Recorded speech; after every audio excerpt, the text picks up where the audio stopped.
Let's see, is my microphone on? Yes, it is.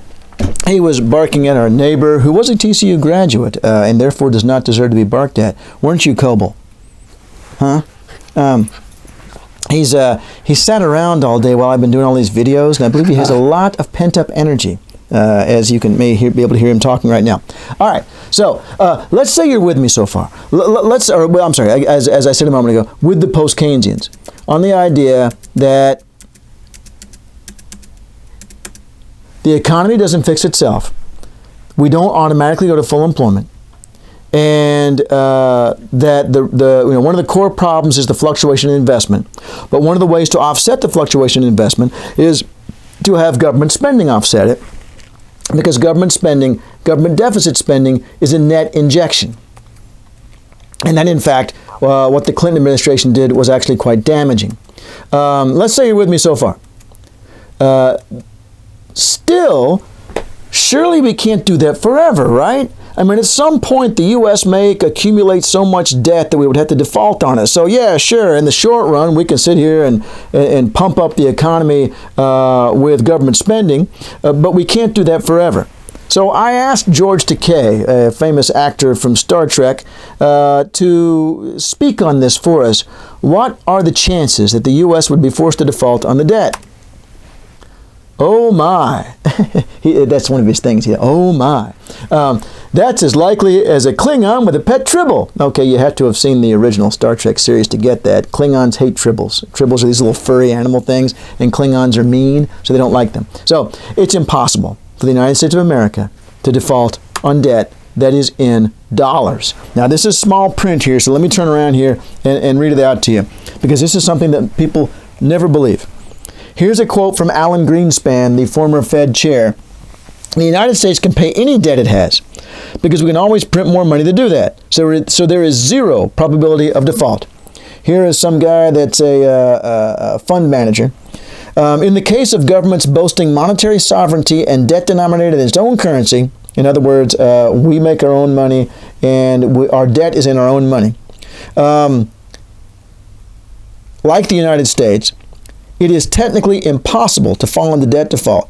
Here's Mike Norman, also a financial analyst. There's never a risk of default for a sovereign nation that issues its own free-floating currency. Here's the Federal Reserve Bank of St. Louis in an article they wrote. As the sole manufacturer of dollars, whose debt is denominated in dollars, the U.S. government can never become insolvent. Here's another joker here. So it goes on and on. Here's Dick Cheney. Reagan proved that deficits don't matter.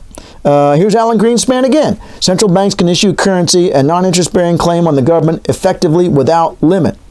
Beardsley Rummel. The necessity for a government to tax in order to maintain both its independence and its solvency is true for state and local governments, but it is not true for a national government. This is the guy that was in charge of the finances during World War II. And then there's Reagan saying it, and so on. The problems we've had with debt default in other countries was when their debt was in somebody else's money. If Mexico owes money in dollars, they're screwed because they don't make dollars. When Greece had their financial crisis, what was their debt denominated in? Euros, a currency over which they have no control whatsoever. So there may be other consequences from the debt and the deficit, but one of them is never going to be default. That is off the table. So don't even, this is what the post-Keynesians, don't even bring that up. That's not true. It might be inflationary. That's possible under certain circumstances. If the economy is already at full employment and we're spending with big deficits, it absolutely could be inflationary. Indeed, it was during World War II. During World War II, we've got huge deficits and unemployment around 1.9%. So yeah, that's why we had wage and price controls. If you continue to spend in deficit when we're already at full employment, then it's going to be inflationary. But when we're in a situation with high unemployment, then the deficit spending actually is unlikely to have any impact on inflation whatsoever, and I'm going to show you that in the next slides, in the next PowerPoint. All right, so let's see here. I don't need to show you all that.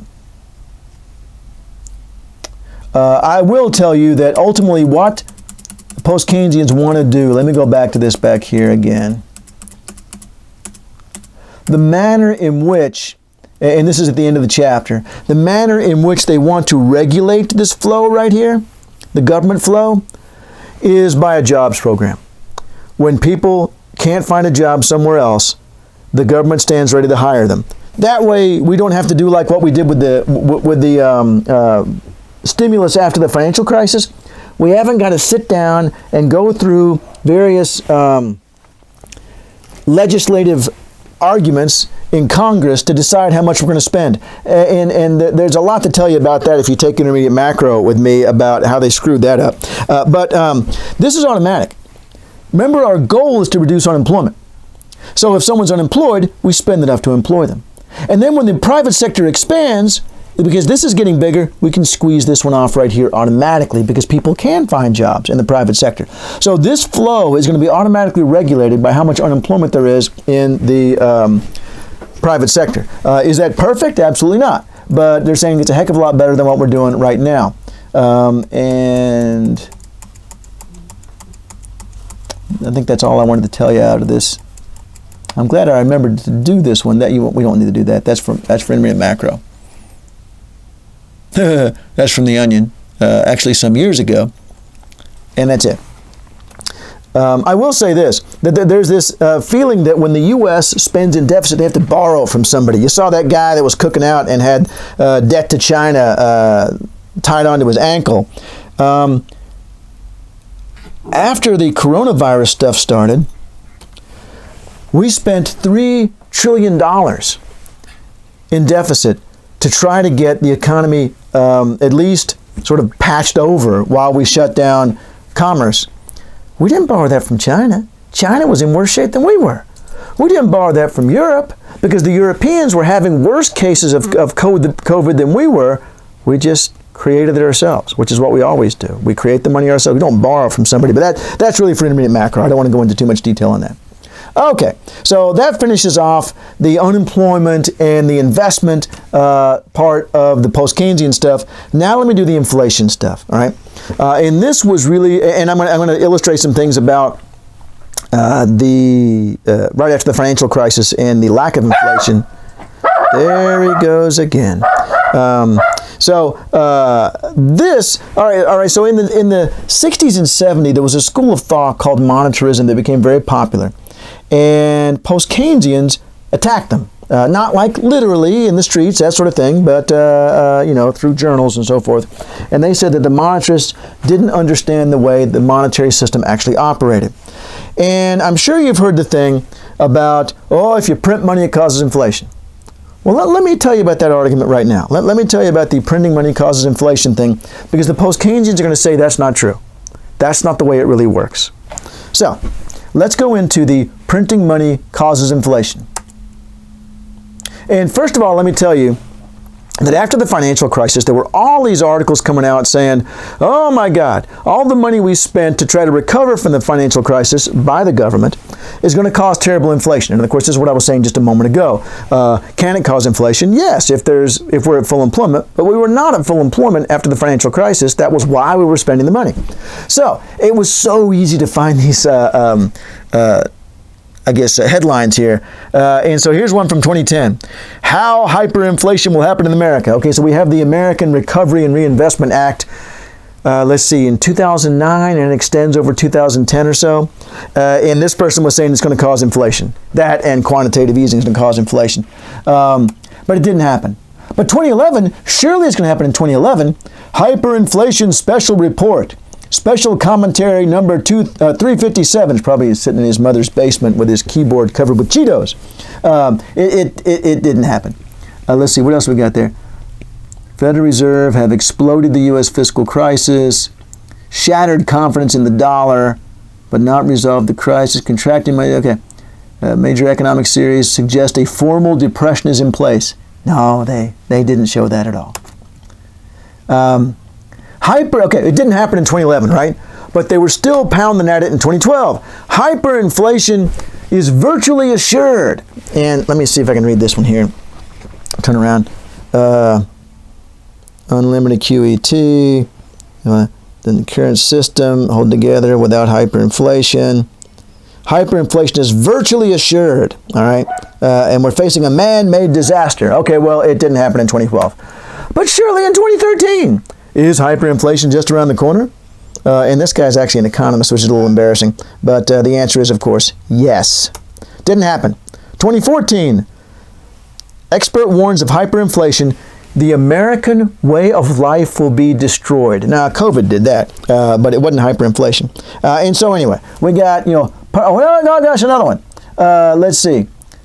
Economist says get supplies. Gold, silver, canned goods, toilet paper, bottled water back in 2015 because of the hyperinflation. I didn't realize Alex Jones was somebody when I found this quote here, but that was in one of his things about there's going to be this terrible inflation. By the way, whenever you see a web page also trying to sell you gold and silver, go ahead and close it, because they're just trying to make money off the link there.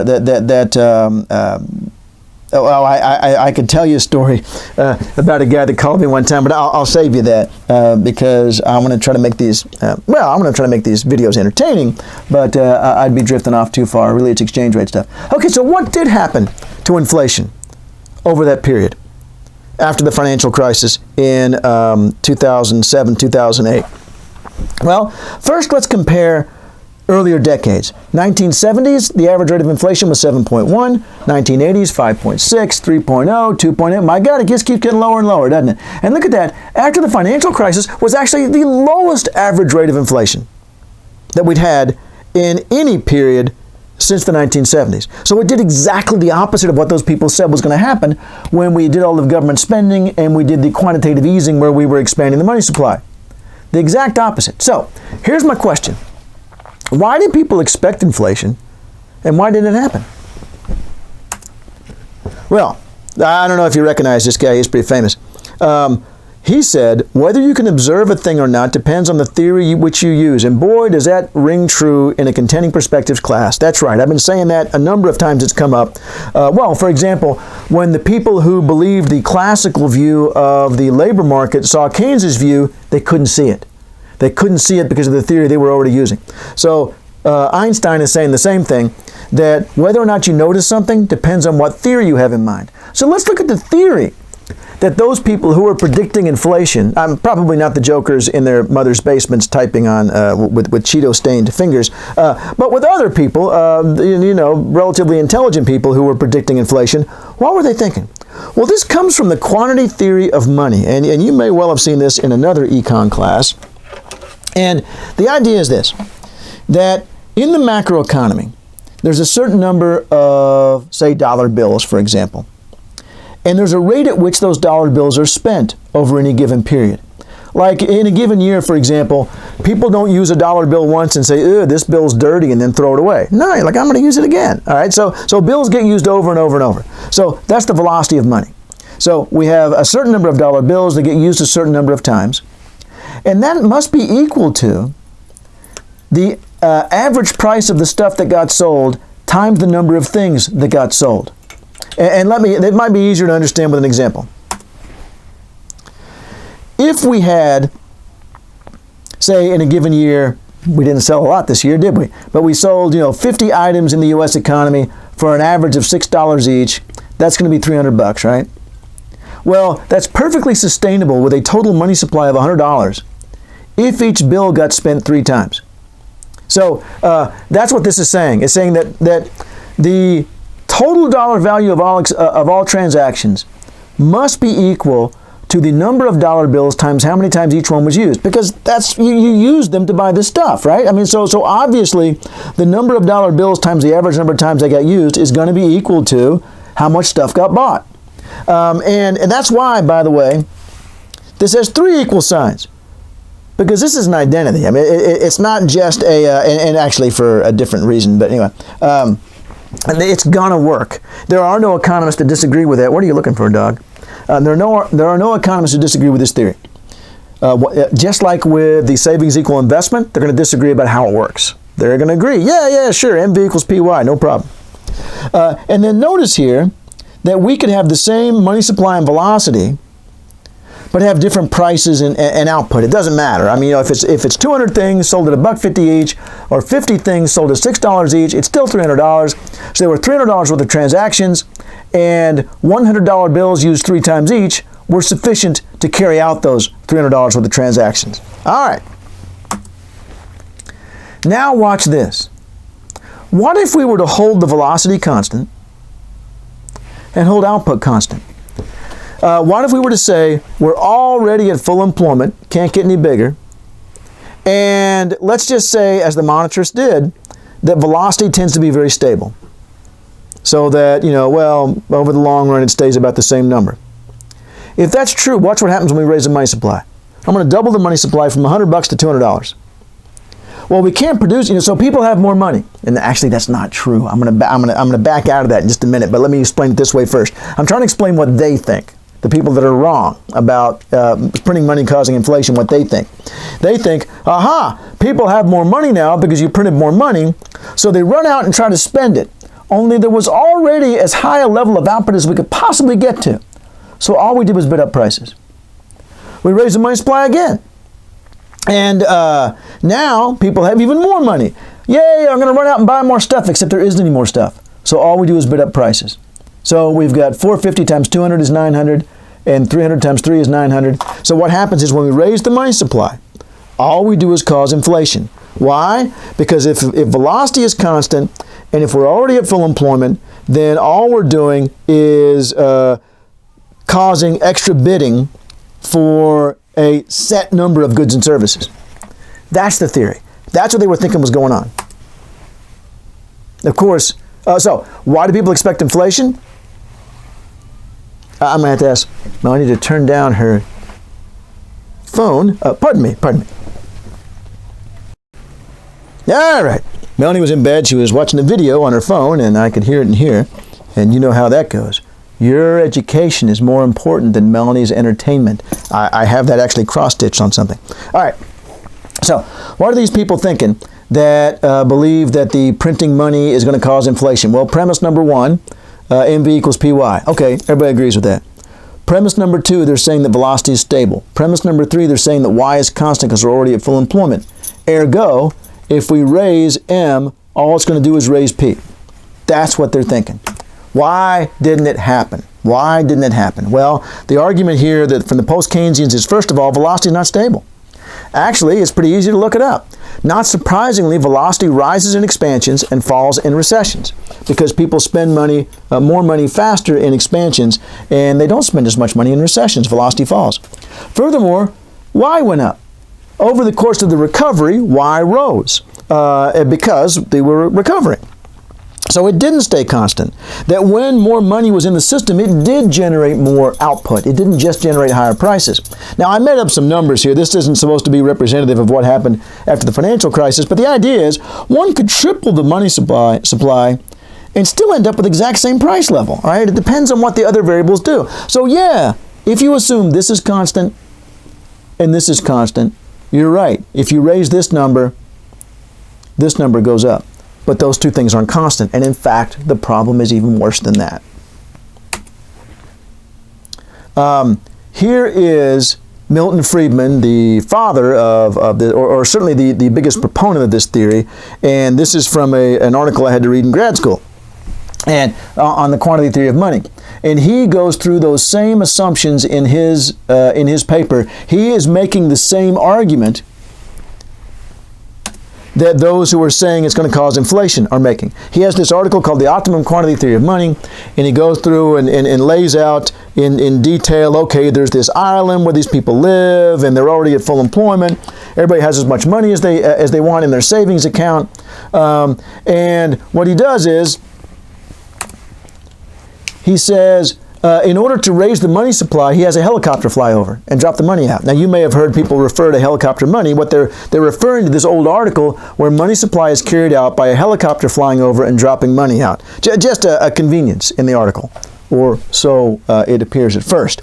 Just a convenience in the article. He said, let's say that money supply goes up by dropping money out. And so what he's making, the argument he's making after that is, we'll go back to one of these inflationary things. The helicopter's dropping more and more money out. On his island, Friedman had considered velocity constant.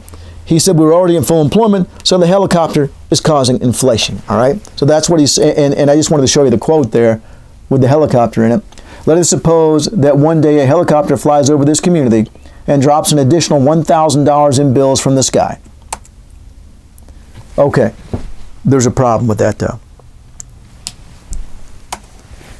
That's not monetary policy, that's fiscal policy. Monetary policy doesn't make people wealthier. Monetary policy merely changes the form of wealth that you have. Monetary policy is, and I'm not going to go through this part, but monetary policy, yeah, I'll wait here for a second. Monetary policy is changing the form of your wealth. The Fed will perhaps, for example, buy treasury bills from you. So they buy $20 worth of treasury bills from you for $20. So you're still as wealthy as you were at the start. It's just that you now have the wealth in a different form. Or they may sell you $20 worth of treasury bills. Okay, how much richer or poorer are you? Well, neither. It's just in a different form, all right? So the helicopter pilot, if we really wanted to make that example realistic, would have had to gone down into people's houses and trade out the $1,000 for $1,000 worth of financial assets. And that wouldn't have caused inflation. They wouldn't have gone out and spent the money. They would have gone, oh, okay, I still get the same savings I had before. But he actually conducted fiscal policy by dropping money out of the helicopter. But wait, there's more. He said that dropping the money out of the helicopter caused people to have more cash than they wanted. Now that sounds kind of strange, doesn't it? But what he meant was more cash in your pocket, more cash in savings. Because think of it this way. If you dropped out the $1,000 and you were like, man, I was looking to save $1,000, you would just shove it underneath your mattress and that would be that. It wouldn't cause any inflation. But no, they already had as much savings as they wanted. And so when Friedman drops the $1,000 out, they go out and spend the money. All right. Again, it's really fiscal policy he's engaging in, but let's pretend it's not, and it's monetary policy.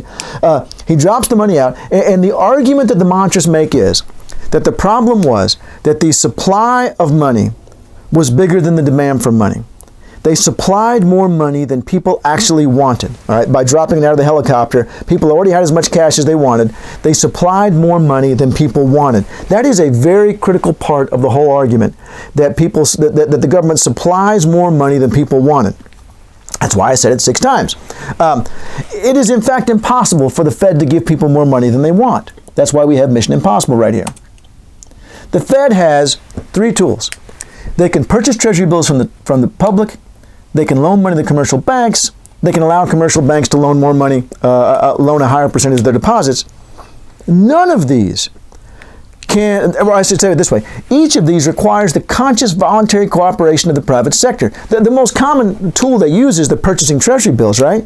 How can they make you give I guess with a gun, give me those treasury bills, damn it, but you still only have as much savings as you had to start with, just in a different form. So the whole idea that you can make more money than people wanted doesn't make sense, because it's not money until you accept it into your portfolio of assets. I don't remember where I read it, but this thing down here I thought was brilliant.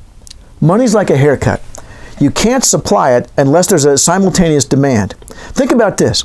Let's say you're a baker and you're thinking there's going to be a big demand for cupcakes at lunch today. You could make some cupcakes ahead of time. All right? And you could make cupcakes even if there was no one there to demand cupcakes. And you might end up with more cupcakes than people actually demanded. Or let's say you're a barber. I think there's going to be a big demand for haircuts today, so I'm going to go ahead and make some haircuts right now. You can't do that. There has to be a simultaneous, pretty voluntary, demand for a haircut in order to supply a haircut. Money is like a haircut. You can't supply it in the absence of demand for it. So there's all these problems with how the money supply, with their description of how the money supply actually operates. That's what the book goes into to some extent. And then I'm not going to do this here because I've done it on another video already. No. Give me that. Okay, he was stealing part of a game I own. That's mine. He almost got a marker pen. He loves those. I'm going to show you this on another video, but let's just see what else this has on here. This shows how money supply actually works. What the Fed really does, what really causes inflation. That's all I got there. I did want to show you this. There's one more thing I want to show you. We'll finish off this lesson here. Let's see. There it is. Okay. So, I've got a blog at Forbes. Ooh, crap, I got to write something for this week. Because Friday is the new unemployment data, and I try to write something every Friday, or every first Friday of the month on the new data. Anyway, I haven't done that yet because I've been doing this instead. All right, so on my Forbes blog, hey boy, get out of there. I was basically explaining what I just explained to you folks. And, that it's impossible to have a greater money supply than money demand. A really nice man named Marcus, who is a monetarist, and who got his PhD at the University of Chicago, where Milton Friedman was, disagreed with me in a very pleasant, scholarly way. But he said, well, notice here, if you cannot increase money supply above money demand, you would never have inflation. Notice how important he thinks that is, all right? He says, no, it's got to be true. Otherwise, we wouldn't have that excess $1,000 drop from the helicopter. And then what he does is, he goes through, and let me scooch over here and look, let's see what we got. I keep saying, okay, explain how this happens in the real world. How does the Fed do that? Well, it's like a hot potato. Okay. Explain how it really works. He goes through, well, it's like an orchard with apples. No. Explain how the Fed does it. Well, it's like he also does a fireplace in here somewhere. It's like putting logs in a fireplace. So no. I just want to know how the Fed does it. I want to know what is and see, here's that extension between observation and intuition that I've shown you before, that the post-Keynesians lean heavily towards. You got to show me how this works in real life, or I'm probably not going to believe you. And so he leans more towards the intuition part. Well, it doesn't matter if it's not really exactly how it happens, it's close enough.